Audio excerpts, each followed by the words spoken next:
Hello दोस्तों, मैं हूं संदीप और आप देख रहे हैं रेल ज्ञान कोश। फिलहाल मैं हूं अभी हावड़ा में और यहाँ मैं आया था मोहित भैया की वेडिंग जो है वो अटेंड करने के लिए और फाइनली यहाँ से अब निकल रहा हूँ मैं। और एक और चीज़ है कि सभी लोग जो है वो दूर दूर से यहाँ पे आए हुए थे और सबकी टिकट जो है वो कंफर्म हो चुकी है। और दिक्कत ये है ना कि यहाँ से मतलब कि हावड़ा दिल्ली मेन लाइन पर टिकट मिलना बहुत मुश्किल होता है और अगर आप एक दिन पहले प्लानिंग करते हो फिर बहुत मुश्किल होता है। वैसे ही मुझे बहुत दिक्कत हुई टिकट जो है वो करने में और अभी फ़िलहाल मैं टुकड़ों में जा रहा हूँ बनारस। तो सबसे पहले यहाँ से ना चंबल एक्सप्रेस में पहुँचूँगा मैं धनबाद और धनबाद से एक नई ट्रेन लेकर के पहुँचूँगा पटना और पटना से फिर एक नई ट्रेन जो है वो लेकर के मुगल सराय यानी कि रिड्यू जो है वो पहुँचना है मुझे। बाकी चलो सभी लोग यहाँ पे मोहित भैया की वेडिंग में हम लोग आए थे और बहुत मज़ा आया, मतलब बहुत मस्ती की हम लोग। भाई हमें बहुत अच्छा लगा कि आप लोग प्रेजेंट रहें और हमारे इस खास मौके पे आप सभी लोगों ने मतलब सभी को संभाला, हमारे फंक्शन को संभाला। Thank you very much. Thank to you भैया। और एक और चीज़ है, नए लाइफ के लिए बहुत बहुत आपको शुभकामनाएं।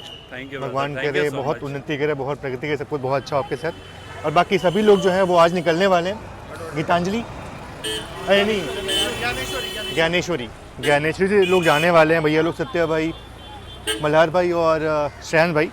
तो इन लोग का जो टिकट है मतलब कंफर्म तो हो चुका है, लेकिन गाड़ी जो है वो रिशेड्यूल्ड है 3 घंटे।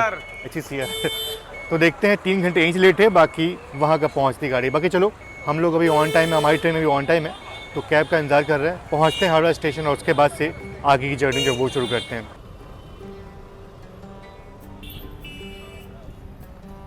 तो जैसे जनरल क्लास का टिकट होता है बिल्कुल वैसे ही यहाँ पे पार्किंग का जो टिकट है वो मिलता है अगर आप कैब से अंदर आते हो तो।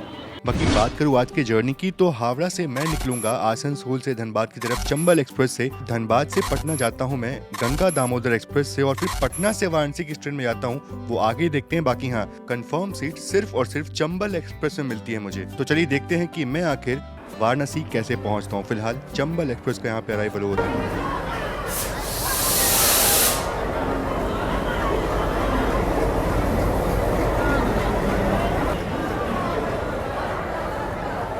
बाप रे, ये आप रश देखो आप, मतलब अभी तक लाइन लगी थी और अब मेरे ख्याल से नॉर्मल स्लीपर क्लास में चढ़ने के लिए इतनी भीड़ जो है वो हो गई है। जनरल क्लास तो पूरा भर चुका है और पूरा भगदड़ जो है वो मच चुकी है। देखो अभी आप हावड़ा रेलवे स्टेशन का हाल आप देखो, इतना बुरा हाल जो है वो होता है। ये देखो नॉर्मल आप इसमें चढ़ने के लिए देखो, आप स्लीपर क्लास में चढ़ने के लिए देखो, ये सभी जनरल क्लास वाले लोग हैं।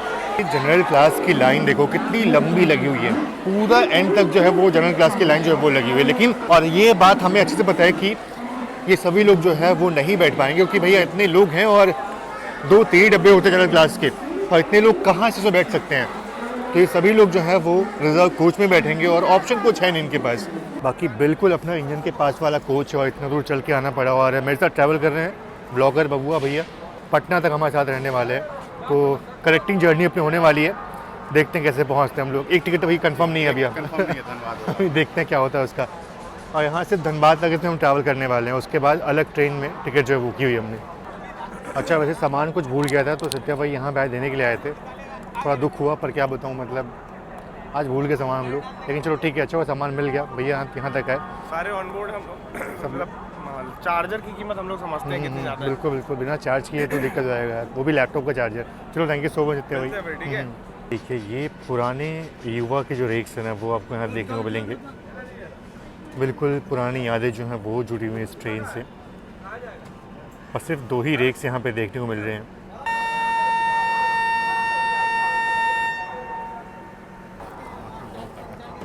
चलिए बिल्कुल ऑन टाइम डिपार्चर हुआ है अपना हावड़ा रेलवे स्टेशन से।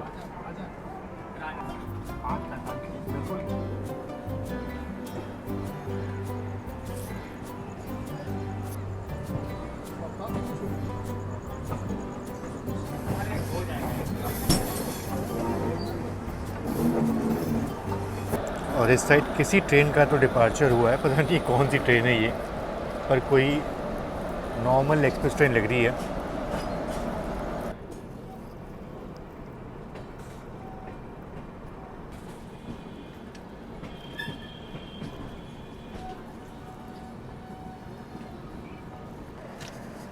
और ये देखिए कितना रिस्क के साथ यहाँ पे लोग जो है वो चढ़ते हैं, और सामने भी कोई तो चढ़ने की कोशिश कर रहा है चलती ट्रेन में। बहुत रिस्की है ये।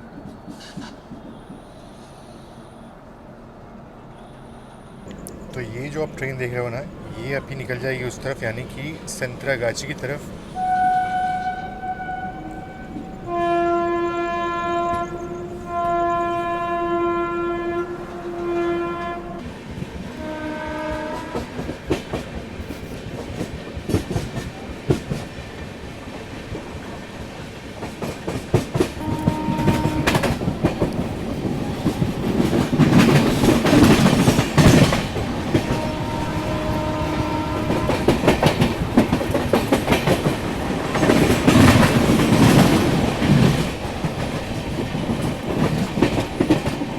वैसे ट्रेन जो है वो तो ऑलमोस्ट फुल है और मैंने ट्राई किया था टीटी साहब से बात करके कि टीटी तक टिकट जो वो मिल जाए, पर वो पॉसिबल नहीं था, मतलब मिला ही नहीं टिकट। सर ने बोला कि बहुत मुश्किल है।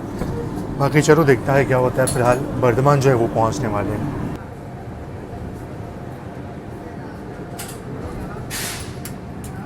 तो ये है बर्धमान जंक्शन रेलवे स्टेशन और एक चीज़ ये है कि बिल्कुल सामने वाला कोच है अपना, एकदम इंजन के पास वाला कोच है।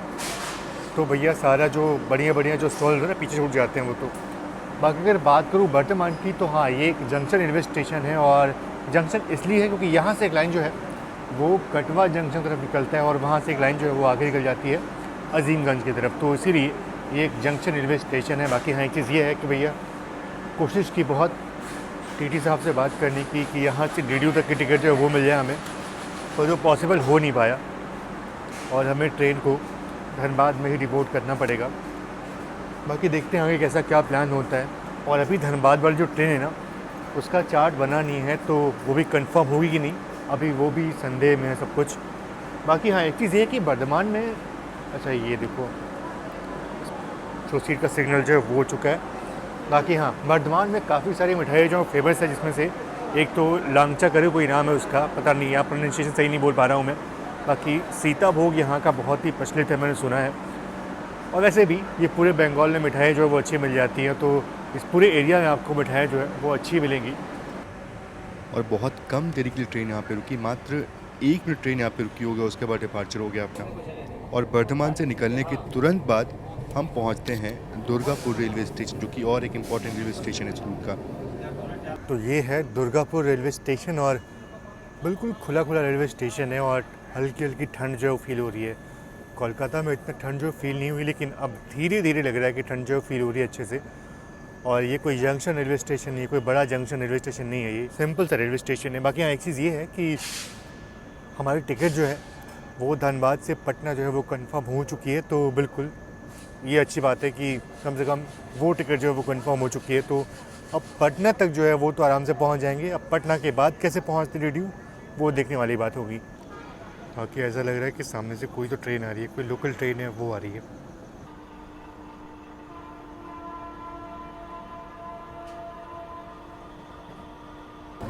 बस जल्दी पहुंचने वाले हैं आसनसोल और बहुत देर से ट्रेन जो है वो बाहर रुकी हुई थी और फाइनली अराइवल जो है वो होने वाला है।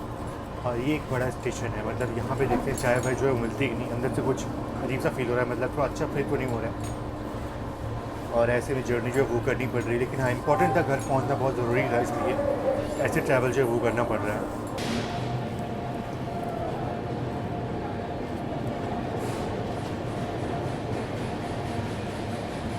तो फाइनली करीब 15 मिनट की देरी से पहुंचे आसनसोल। अब चलो ठीक है, ट्रेन कम से कम सिर्फ इतना लेट चल रही है। अगर 1 घंटे 1.5 घंटे ट्रेन लेट हुई तो हमारी आगे आने वाली ट्रेन जो है वो छूट जाएगी, लेकिन वैसा होगा नहीं, क्योंकि अब यहाँ से धनबाद जो बहुत दूर नहीं है और ट्रेन ऑलमोस्ट ऑन टाइम चल रही है भैया। वैसे बात करूँ आसनसोल की, तो हाँ ये एक बड़ा जंक्शन रेलवे स्टेशन है और बड़ा जंक्शन इसलिए क्योंकि यहाँ से एक लाइन जो है वो निकलती है क्यूल की तरफ जसीडी होते हुए, एक लाइन यहाँ से निकलती है टाटा नगर की तरफ और एक लाइन जब हम जाने वाले हैं यानी कि धनबाद की तरफ। और बाकी जैसा तक मार है एक लाइन तो है ही, तो ये सारी लाइनें जो है वो यहाँ की मिलती हैं और इसीलिए ये एक इम्पॉर्टेंट जंक्शन रेलवे स्टेशन है। और यहाँ से हमने खाना जो है वो भैया से मंगवाया हुआ था। और भैया कैसे हैं आप? आपका नाम? अनवर अली। अनवर अली। तो अनवर अली भैया जो है वो खाना लेकर के आए थे, बहुत बहुत धन्यवाद आपका, बहुत बहुत शुक्रिया। और महुआ भाई जो है वो इनके मित्र हैं और इन्होंने इनको बताया था। चलिए देखते हैं, सिग्नल हो गया क्या अपना को? बिल्कुल डिपार्चर का संकेत जो वो मिल चुका हमें। इसका मतलब ये है कि ट्रेन अपनी लेट होगी नहीं। और एक चीज़ है कि ठंड जो है वो फील हो रही है अच्छे से, बहुत अच्छे से फील हो रही है। तो अब अगला स्टेशन जो आएगा वहाँ पे थोड़ा जैकेट जो है वो पहनना पड़ेगा, अदरवाइज़ ठंड जो है वो लग जाएगी। बड़ा मुश्किल होता है, अगर डायरेक्ट ट्रेन नहीं होती ना बहुत मुश्किल होता है। मैं ऐसे बैठे बैठे बस देख रहा था कि पटना जाऊँ या फिर थोड़ा पहले उतर जाऊँ, गया उतर के ट्रेन चेंज करूँ। ये है कि अगर मैं पटना जाऊँगा ना तो उतने में अगर मैं गया उतरता हूँ, वहाँ से कोई ट्रेन मिल जाती है तो आराम से मैं DDU पहुँच जाऊँगा। चलो भैया, thank you so much, thank you so much.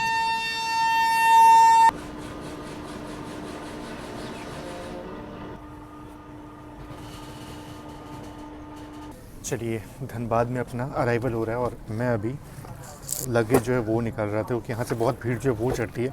तो अराइवल तो आपको दिखा नहीं पाऊँगा कि यहीं पे उतरना ही है, तो आराम से आपको स्टेशन जो है वो दिखाऊंगा मैं। फ़िलहाल तो पहले चलते हैं बाहर। 21:56 पे अपना अराइवल हो रहा है और अपनी नेक्स्ट गाड़ी जो है वो 11:25 पे है। बहुत टाइम है अपने पास और काफ़ी लोग जो है वो यहाँ से ऑन बोर्ड होने वाले हैं, वो दिख रहा है आराम से। वैसे अगर देखा जाए तो यहाँ पे अराइवल जो था ट्रेन का वो 10:15 का था, पर ऑलमोस्ट 15 मिनट बिफोर टाइम पहुँचे हम। तो अब ये दिक्कत ये है कि यहाँ पे काफ़ी टाइम जो है वेट कर, तो ये चलो अच्छी बात हो गई कि बिफोर टाइम यहाँ पहुँच चुके हैं हम। बाकी अब देखना ये है कि हमारी जो नेक्स्ट ट्रेन है वो किस प्लेटफॉर्म पे लगाई जा रही है। और ये भी काफ़ी नामची रेलवे स्टेशन है, काफ़ी लोग जो हैं वो यहाँ पे आते हैं, काफ़ी लोग जो हैं वो यहाँ से अपनी ट्रेन पकड़ते हैं और आप भीड़ देखकर समझ सकते हो।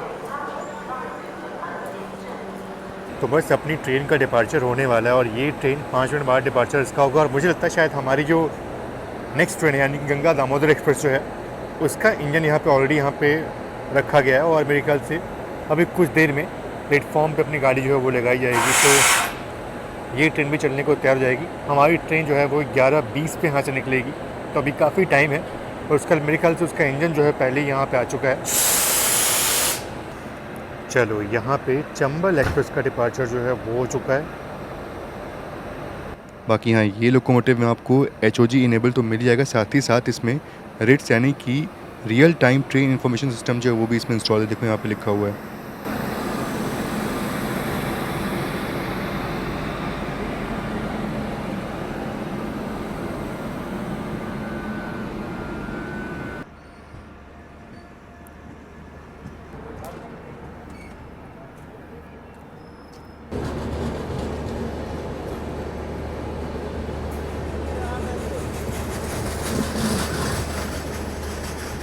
कि मैंने ध्यान नहीं दिया, पर हमारी ट्रेन भी यहाँ पे लगाई जा चुकी है और ये देखो, ये रहा है लोकोमोटिव जो फिलहाल अभी यहाँ पे अटैच किया जाएगा।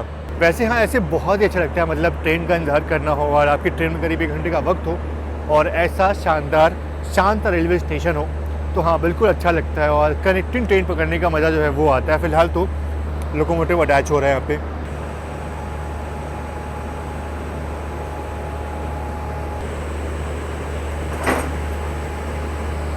तो वैसे अगर बात करूं तो सिर्फ और सिर्फ 292 किलोमीटर की जर्नी जो है वो हम करने वाले हैं इस ट्रेन में, और ये डिस्टेंस कवर करने में इस ट्रेन को अराउंड 5 घंटे 50 मिनट का वक्त जो वो लगने वाला है। तो हाँ, वक्त की बात करूँ तो बहुत फास्ट ट्रेन नहीं है, लेकिन हाँ धनबाद से पटना के बीच चलने वाली ये एक अच्छी गाड़ी है, मतलब ओवरनाइट ट्रेन है, आराम से आपको पहुँचा देगी। और एक और खुशखबरी ये है कि पटना तो आराम से पहुँच जाऊँगा मैं, और पटना पहुँचने के बाद सुबह 5 बजे ट्रेन, सुबह करीब 5:15 पर ट्रेन पटना पहुँचती है। और उसके बाद पटना गोमती नगर वंदे भारत में लकीली मुझे करंट में सीट जो है वो मिल गई। उस ट्रेन में करीब 188 वेटिंग थी चेयर कार में, और उसके बावजूद भी करंट में करीब 36 सीट जो है वो निकली और फटाफट मैंने वो टिकट जो बुक कर ली। तो अब मेरे लिए थोड़ा सा आसान हो गया कि आराम से मुझे वहाँ से पटना से ट्रेन जो है वो मिल जाएगी, अदरवाइज़ बहुत दिक्कत होती, 2 घंटे 3 घंटे वेट करने पड़ते नेक्स्ट ट्रेन के लिए। तो ये अच्छी बात हो गई। चलिए चलते हैं और ऑन बोर्ड होते हैं। एक और चीज़ है कि इस ट्रेन के हमने फर्स्ट क्लास में टिकट जो है वो की थी, सेकंड AC में टिकट करते तो शायद कंफर्म नहीं हो पाता। फर्स्ट AC में वेटिंग काफ़ी कम थी, 1-2 वेटिंग थी, इसलिए आराम से टिकट जो वो कंफर्म हो गई, अदरवाइज़ इसमें टिकट मिलना थोड़ा मुश्किल होता। और ये देखिए, कुछ इस तरह से WP7 लोकोमोटिव जो है वो स्टार्ट होता है।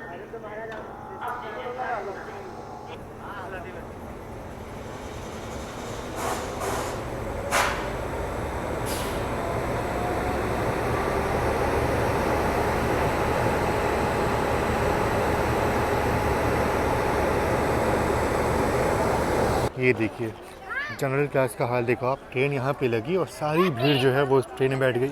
कई लोग को सीट मिली और कई लोग जो है वो खड़े होकर के यात्रा जो वो करने वाले हैं। और ये सब जो है ना भीड़ कुंभ के कारण से ही है।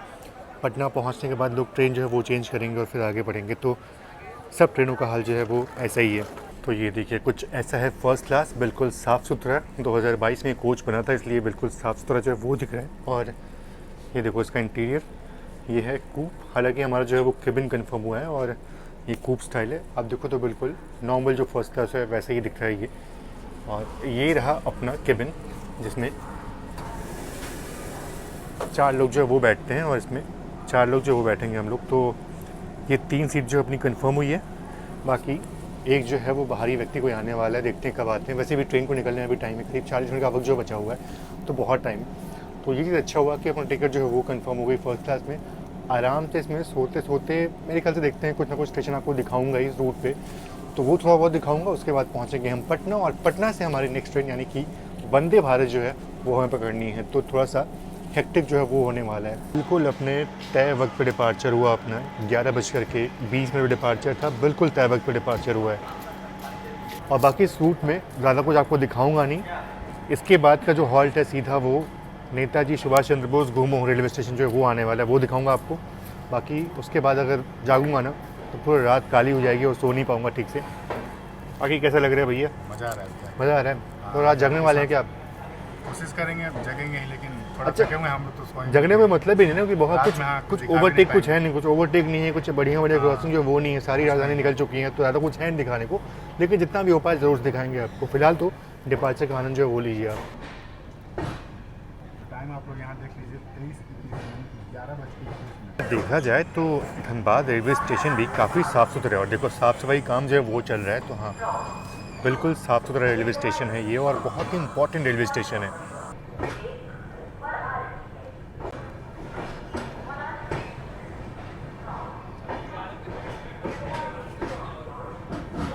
और ये कमाल की चीज़ देखने को मिली, ये जो लोकोमोटिव है ना, ये स्पेशली अमृत भारत के लिए बनाया गया था, लेकिन अभी ये इस गुड्स ट्रेन में अटैच है। मे भी शायद ये डेड लोकोमोटिव होगा, पता नहीं क्या है, पर ये देखने को मिल रहा है हमें।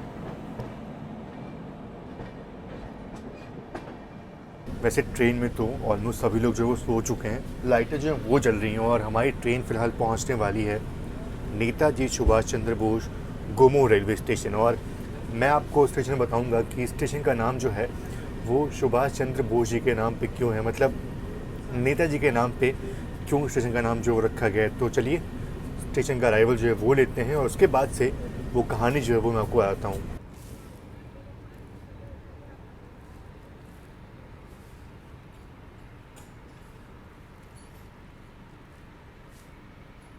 बिल्कुल 18 जनवरी 1941 में यही वो स्थान था जहाँ से नेताजी, हमारे नेताजी जो है वो हावड़ा पेशावर मेले बैठे थे और ब्रिटिशर की आंखों में धूल झोंक करके निकले थे वो, और यहाँ से पेशावर निकले थे वो। पेशावर के बाद से वो जापान जो है वो निकल गए थे और उसके बाद से कभी भी ब्रिटिशर जो है वो अरेस्ट नहीं कर पाई थी नेताजी को, और इसीलिए इसका नाम जो है वो नेताजी सुभाष चंद्र बोस गोमोह की जो है वो रखा गया है। तो बिल्कुल यही कहानी थी। वैसे कहानी बहुत लंबी है, बहुत संक्षेप में, बहुत छोटे ब्रीफ में आपको बताया मैंने। वैसे अगर देखा जाए तो हाँ बिल्कुल वो कोलकाता से हाउस अरेस्ट थे और वहाँ से भाग करके वो यहाँ आए थे और यहाँ पे वो कुछ दिन बिताए थे और पठान की भेष में ना, मतलब अपना भेष बदल करके, मतलब एक पठान बन करके यहाँ पे वो ट्रेन बोट किए थे, हावड़ा पेशावर मेल। और यही वो ट्रेन थी जो आगे चल करके कालका मेल जो है वो बनी। और अगर आपको पता होगा तो अब कालका मेल का नाम जो है वो नेताजी सुभाष चंद्र बोस मेल है। तो ये भी वो कहानी के पीछे का हिस्सा है, मतलब इसलिए उस ट्रेन का नाम जो है वो ये नाम है। तो ये कड़ी थी जो मैंने आपको बताई। बाकी हाँ, यहाँ से एक लाइन जो है वो चंद्रपुर की तरफ निकलती है, जो कि बोकारो और आगे मुरी निकल जाती है।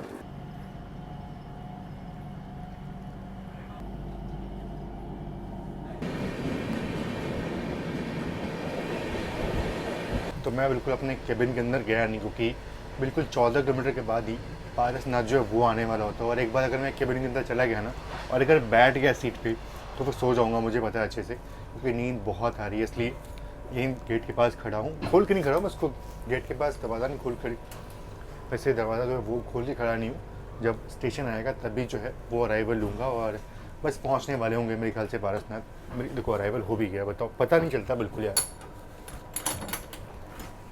ये देखिए अराइवल हो चुका है अपना।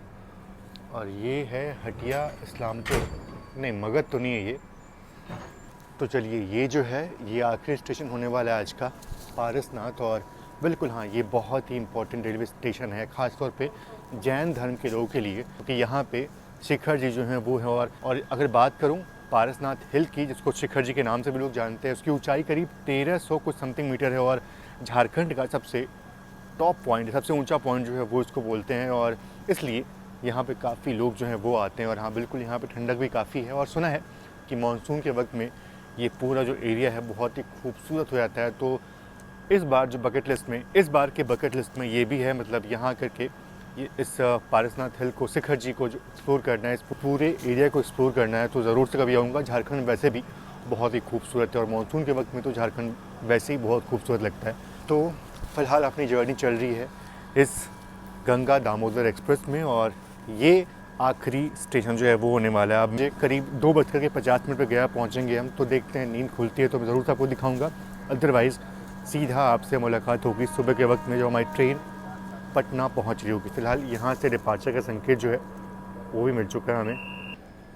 बाकी डिपार्चर तो हो चुका है और अगर दिन के वक्त में इस रूट को देखने का मौका मिलता है तो काफ़ी अच्छा होता है, क्योंकि ये रूट काफ़ी खूबसूरत है। और स्पेशली अगर मानसून में ट्रैवल करते हो इस रूट पे आप ना, तो आपको बहुत ही खूबसूरत नज़ारे जो है वो देखने को मिलेंगे। फ़िलहाल तो पारसनाथ से अपना डिपार्चर हो चुका है।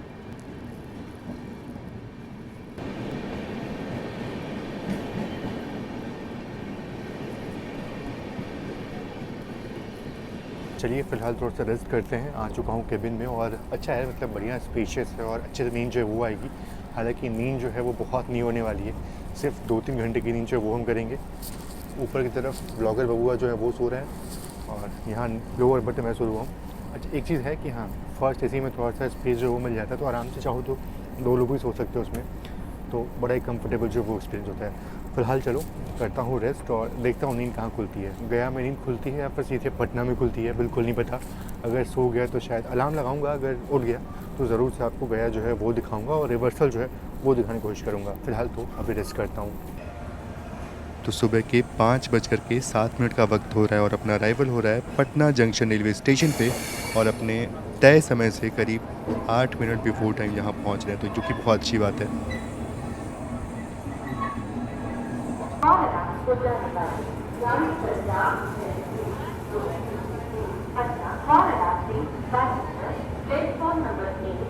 चलिए फाइनली पहुंच चुके हैं पटना जंक्शन और बिल्कुल मतलब बिफोर टाइम पहुंचे हैं यहाँ पे। 5:15 का यहाँ पर अराइवल था, पर 5:10 पे ट्रेन यहाँ पहुंच चुकी है।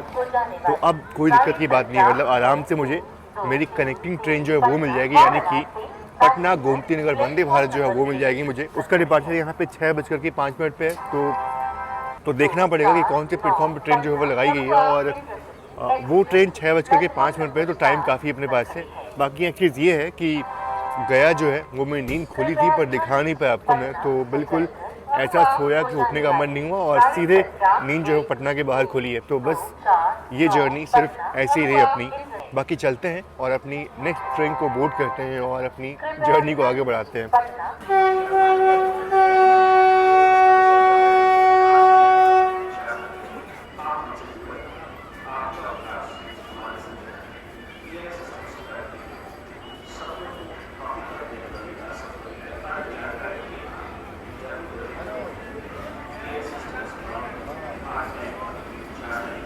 चलिए अपनी वंदे भारत का डिपार्चर जो बस होने ही वाला है।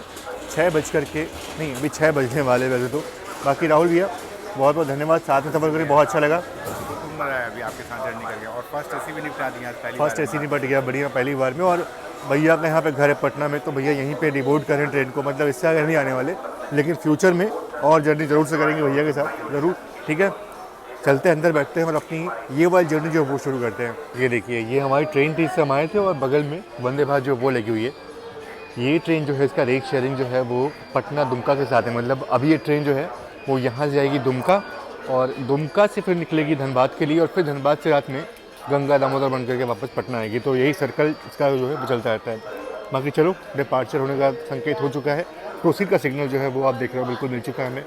तो अब चलते हैं अंदर बैठते हैं और अब विदा लेते हैं भैया से। टाइम हो गया डिपार्चर का। अब गेट बंद होगा अब।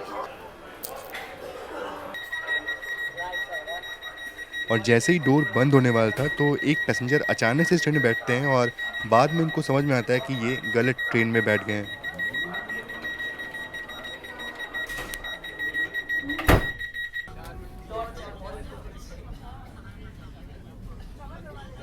रांची कोई पैसेंजर था, वो ट्रेन में बैठ गया और उसको उतारने के लिए ट्रेन को जो है वो रोक दिया गया है।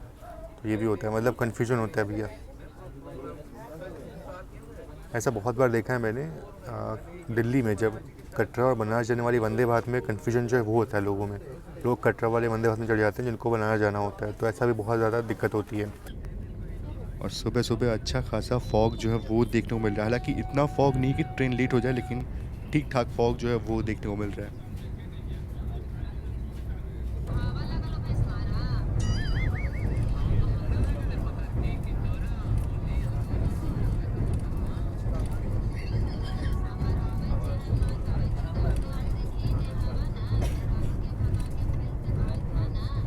सबसे पहले जो मॉर्निंग टी है वो मिल जाती है, और बिल्कुल वैसे ही, मतलब ये जो मसाला टी है वो मिल जाता है, और ये यूनिबिक का बिस्किट जो है वो मिल जाता है। तो खुद से चाय जो है वो बनाना है आपको। तो आरा से अपनी ट्रेन निकल चुकी है और मैं अराइवल दिखा नहीं पाया, वैसे भी प्लेटफॉर्म जो है उस तरफ आया था। बाकी आरा के बाद ट्रेन जो है वो सीधा रुकने वाली है बक्सर, और बक्सर के बाद सीधा हॉल्ट जो है वो मेरे ख्याल से डीडी जो वो होगा। तो ज़्यादा कुछ हॉल्ट है नहीं, और सिर्फ मात्र 2.5 घंटे में ट्रेन पटना से डीडी जो पहुँचाती है, और फिर आगे और 1 घंटे लगते हैं बनारस पहुँचने में। तो लोग बक्सर पे अपना अराइवल हो रहा है, लेकिन इस साइड जो है वो गुड्स ट्रेन खड़ी है और प्लेटफॉर्म जो है वो इस साइड आया हुआ है। वैसे सिर्फ 2 मिनट का हॉल्ट जो है वो होता है, तो बाहर जाने को मतलब है नहीं। जैसे ही बाहर जाऊँगा वैसे ही डोर जो है वो बंद हो जाएंगे। बाकी यहाँ ऑलमोस्ट देखा जाए तो 118 किलोमीटर की जर्नी पूरी कर ली हमने, और अब इसके बाद सीधा हॉल्ट जो डीडी होने वाला है, और डीडी का अराइवल जो है वो 8:30 बजे का है, और ट्रेन यहाँ पे थोड़ा लेट पहुँची, करीब 15 मिनट ट्रेन यहाँ पे लेट पहुँची है। अब देखते हैं कि डीडी ट्रेन ऑन टाइम पहुँचती है या फिर लेट होती है। और आजकल वंदे भारत में ऐसे व्लॉग करना बहुत मुश्किल होता है, क्योंकि भैया एक तो मिडिल सीट पे बैठ करके व्लॉग करना बहुत दिक्कत होता है, और गेट्स खुलते नहीं हैं तो ज़्यादा आपको दिखा नहीं पाते हैं कुछ। तो हाँ, बिल्कुल हमने अपने लिए ब्रेकफास्ट जो है वो ऑप्ट किया था, और ब्रेकफास्ट में क्या मिलता है, ये मेरे ख्याल से कटलेट जो है वो होगा, वेज ऑप्शन ही लिया था हमने। तो बिल्कुल कटलेट और फ्रेंच फ्राइज जो है वो मिल जाते हैं, और इसमें मेरे ख्याल से, और ये तो नॉर्मल ब्रेड जो है वो मिलता है। तो देखो ये है इस ट्रेन का ब्रेकफास्ट, कटलेट, वेजीज, और ये ब्रेड जो है वो मिल जाता है। मफिन जो है वो भी है, पर यार मतलब कुछ और तो अच्छा होता, पराठे कुछ होते तो ज़्यादा अच्छा होता, पर ये मिलता है हमें। चलो ट्राई करें, देखते हैं कटलेट जो है वो कैसे। कटलेट जो है वो ठीक ठाक है, मतलब उतना अच्छा नहीं है। इसमें पनीर की स्टफिंग जो है वो भी है, और आलू जो है वो भी है, तो ठीक ठाक स्वाद इसका है। ये देखिए विभूति एक्सप्रेस को ओवरटेक कर लिया हमने। ये ट्रेन कल हावड़ा से रात को 8 बजे निकली थी और इसको ओवरटेक कर रहे हैं। तो रूट में ज़्यादा कुछ दिखाने को था नहीं, इसलिए सीधा आपको अब डीडी का अराइवल जो है वो दिखाता हूँ। और ये कौन सी ट्रेन है? दानापुर आनंद विहार जन साधारण एक्सप्रेस, आनंद विहार दानापुर है। तो बाप रे, जन साधारण का हाल देखो।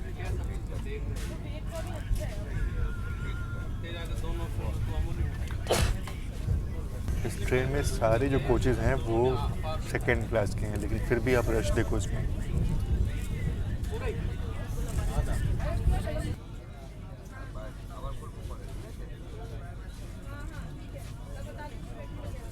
वैसे 8:30 का यहाँ पे अराइवल टाइम था, और ट्रेन यहाँ पे ऑलमोस्ट 5 मिनट के डिले के साथ पहुँची है। चलो इतना चलता है, कोई दिक्कत की बात नहीं है, और मुझे लगता है कि बिल्कुल ऑन टाइम पहुँच जाएंगे हम। बाकी करीब 220 किलोमीटर की जर्नी को हमने करीब कितने बजे, 6 बजे निकलते हैं, तो आराम से 2.5 घंटे में पूरा किया हमने। तो ठीक है, मतलब अब इस रूट पे देखा जाए तो इतनी स्पीड है नहीं गाड़ियों की। तो 5 मिनट की ट्रेन यहाँ पे रुकी और डिपार्चर हो गया अपना, और यहाँ नीलांचल एक्सप्रेस को आप बोल सकते हो बिल्कुल ओवरटेक जो वो कर रहे हैं।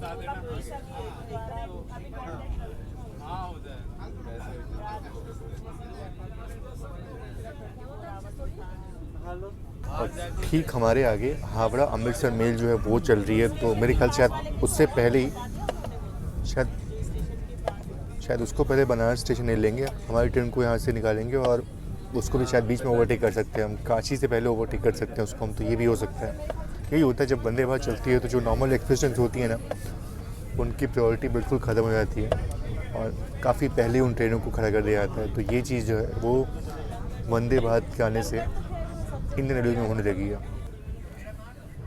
अंत्योदय,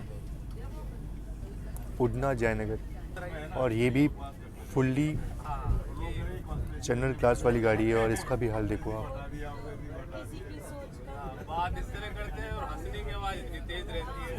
सारे कोचेस जनरल वाले हैं और भीड़ बहुत ज़्यादा है इसमें भी।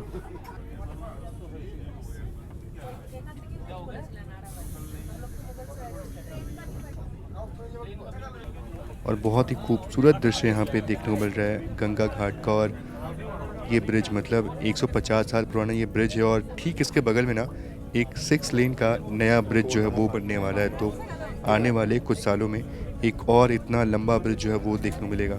अब ये ब्रिज बहुत पुराना हो चुका है और उस पर जो अपर डेक है जिस पे रोड बना हुआ है उस पर भारी गाड़ियाँ जो है वो नहीं चलती हैं। तो आने वाले दिनों में एक नया पुल जो है वो बहुत ज़रूरी हो गया है। और सामने आप जो घाट देख रहे हो वो नमो घाट का नज़ारा है और वाकई में नमो घाट जो है वो बहुत ही खूबसूरत बनाया गया और रात के वक्त में तो सच में बहुत अच्छा लगता है यहाँ पे। तो ये हावड़ा अमृतसर मेल को आप कह सकते हो ओवरटेक जो है वो कर रहे हैं हम। बताओ, इस ट्रेन का अराइवल 9:15 पे था लेकिन इसको पहले ही यहाँ पे रोक दिया गया क्योंकि वंदे भारत को यहाँ पे प्रायोरिटी जो वो मिल रही है।